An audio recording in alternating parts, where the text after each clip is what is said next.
The African Cup of Nations 2023 is in full force. My name is Cote, I'm Wakwata, and you're welcome to the Kente Business Journal. This is Afcon on the KBJ. Let's take a little break. When we return, we dive right into the conversations concerning Match Day 2 at the African Cup of Nations.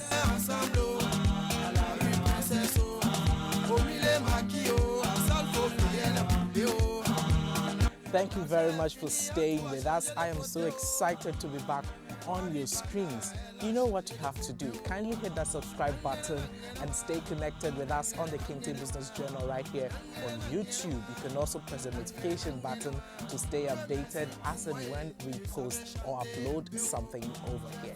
Thank you so much. So let's dive right into the conversations in Match Day 2. You know, Match Day 2 did not give us any breathing space at all. Every single game had a goal in it. In fact, this has been the highest scoring Afcon in full match days when the format changed into this particular 24-team format. Since 2008, this has also, or it's anticipated to be one of the highest scoring tournaments in this new format. We look forward to more goals, absolutely giving us goals day in, day out. And as I said, Match Day 2 began with a huge bang, especially with the hat-trick from Equatorial Guinea's EMILIO NSUE. Equatorial Guinea opened Match Day 2 with a 4-2 victory over Guinea-Bissau, and the goals for Equatorial Guinea came from EMILIO NSUE as he gave us the first hat-trick of the Afcon since 2008, 16 years in waiting. We had to wait to get back to West Africa to get our hat-trick, and the other goal from Josete Miranda. And we're also Guinea-Bissau getting their goals from Esteban Obiang and Zetebo.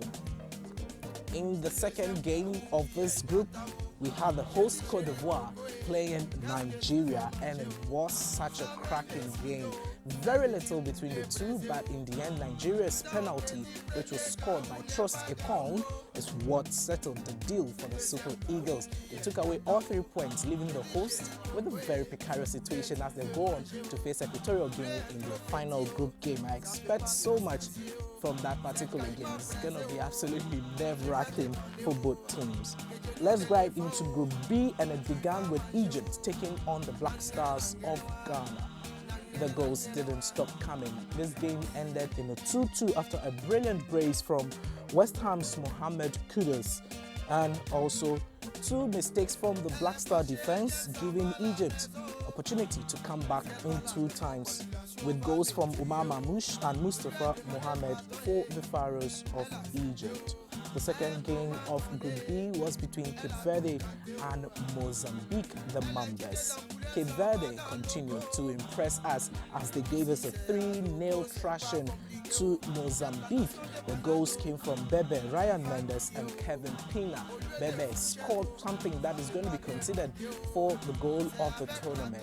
I can't stop thinking about that shot. My goodness, this African Cup is the Afcon of goals. In Group C, the defending champions Senegal took on the 5-time champions Indomitable Lions of Cameroon, and it was also a cracker, just as was expected. Senegal took the lead through Ismaila Sarr, and they doubled their lead by Habib Diallo. But Cameroon came back with a 1 goal through Jean-Charles Castilleto before Senegal finished them off with a last goal by Sadio Mane, forcing the Indomitable Lions to accept defeat to the defending champions. 3-1 the scores were. The second group game was between Guinea and the Gambia. Also very cracking game over here. Guinea had the edge with a goal from Aguebo Kamara, edging the Gambia. The Gambia are yet to win a game in this tournament. Unlike the previous one, this has been a very turbulent start for them, probably reality check. This is the Afcon, no more fairy tales. In Group D, Algeria took on the Stallions of Burkina Faso. 2-2 that game ended.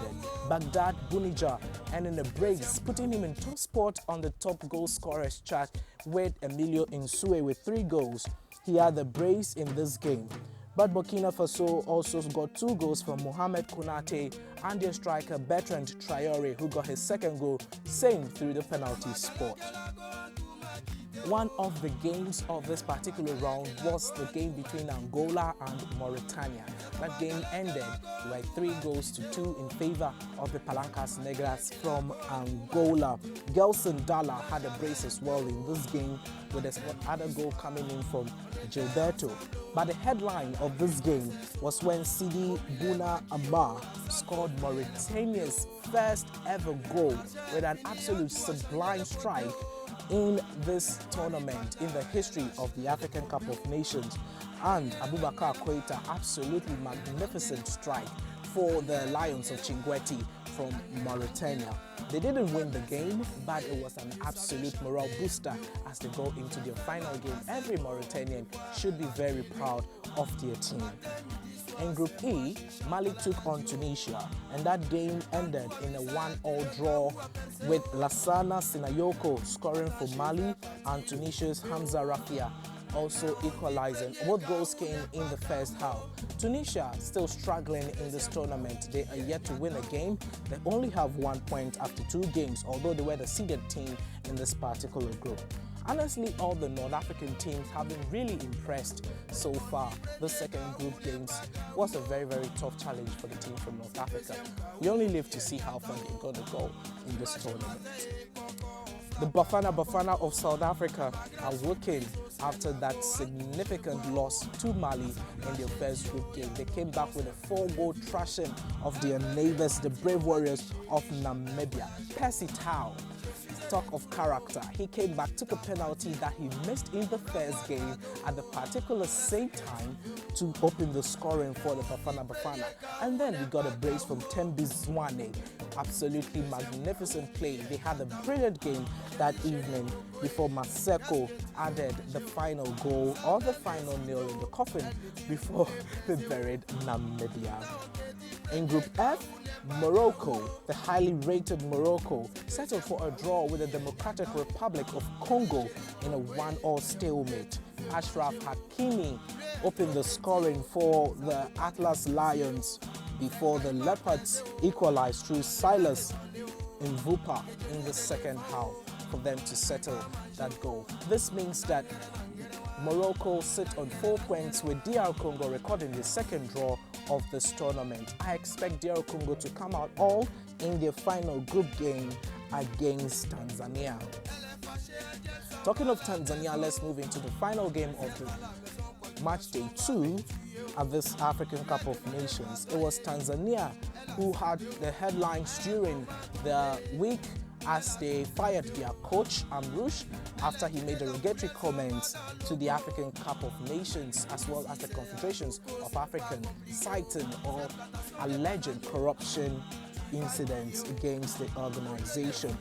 The coach had to leave, but in this game, his assistant took over and they opened the scoring through Simon NSUE. That was a magnificent goal by the youngster before Patson Daka, the star man for Zambia, equalized in the 88th minute to save the blushes of the Chipolo Polo in that particular game.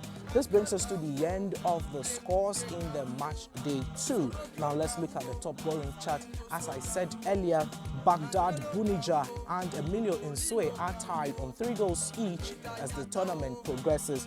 Bunija has scored 1 in the first game and twice in the second game for the Desert Foxes of Algeria, with EMILIO NSUE's brilliant hat-trick against Guinea-Bissau, making joint top scorer at the tournament as it stands. A few other players such as Mohamed Kudus, Bertrand Traore, all sit on 2 goals each, and we are going to look at, with the way the goals are coming, we're expecting so many goals and we're expecting the chat for the top goal scorer be extremely competitive, and I absolutely love it. What do we live for? Football is all about the goals. So give us Afcon, keep on giving the goals. Thank you so much. Now the teams that have scored most goals are Senegal, Cape Verde and Guinea-Bissau. Senegal have 6 goals in 2 games, while Cape Verde and Equatorial Guinea both have 5 goals in 2 games. Absolutely magnificent statistics that we are recording in this tournament, especially from teams like Equatorial Guinea and Cape Verde. Not necessarily top ranked, but we knew that they had something under their belt and they're giving it to us all as much as they can. We are so excited for this tournament. The teams that have also conceded the most goals at this stage are Mozambique and Guinea-Bissau. They have conceded 5. Mozambique actually conceded 5 goals, with Guinea-Bissau having conceded 6 goals. They need maximum points in their final games in order to at least put themselves in contention for qualification for the next round. Anything else apart from a win will end in their elimination. Thank you so much for staying with me all through to the end. I am so excited to be back.